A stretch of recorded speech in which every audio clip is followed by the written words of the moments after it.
এক বন্ধুর কল পেলাম যে ঢাকার এক পার্কে নাকি একটি খুব সুন্দর পোকা খেকো পাখি এসেছে। সকাল সকাল ছুটে গেলাম সেখানে। সাধারণত লেকের আশেপাশে এদের দেখা যাওয়ার কথা। যেতে পথে হঠাৎ মাথার উপর থেকে ভেসে এলো কর্কশ চ্যাঁ চ্যাঁ শব্দ। উপরে তাকিয়ে দেখি গাছে উল্টো হয়ে ঝুলছে বিশাল চম্পা বাদুড়। রোদের আলো ওদের লোমে পড়ে সোনালি ঝিলিক দিচ্ছিল। এদের পাখার উপর দিকে একটা হুক আকৃতির নখ থাকে। দেখলাম নখ দিয়ে একে অন্যের সাথে খুনসুটি করছে। আস্তে আস্তে লেকের দিকে এগিয়ে যাচ্ছিলাম। তারপর দেখলাম এক ঝাঁক কবুতর ডানা ঝাপটে উড়ে গেল, গিয়ে বসলো একটা ইউক্যালিপটাস গাছের উপর। তবে জুম করে দেখলাম এটা যেই সেই কবুতর নয়, বরং এটা বিশেষ ধরনের ঘুঘু। হলদে পা হরিয়াল এদের নাম। এরা ঝাঁকে থাকতে পছন্দ করে, তবে এদের স্থান ত্যাগ করার উপায়টা বেশ মজার। প্রথমে একই ঝাঁকের কয়েকটা ঘুঘু উড়ে যায়, পরে বাকিগুলো একে একে যাওয়া শুরু করে।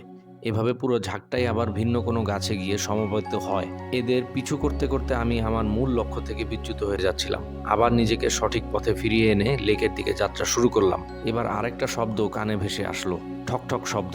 মনে হইল হয়তো কোনো কাঠঠোকরা। উপরে তাকিয়ে দেখি গাঢ় সবুজ রঙের একটি বসন্ত বৌরি নতুন বাড়ি তৈরি করছে। কিন্তু এই পাখিটাও আমার লক্ষ্য ছিল না।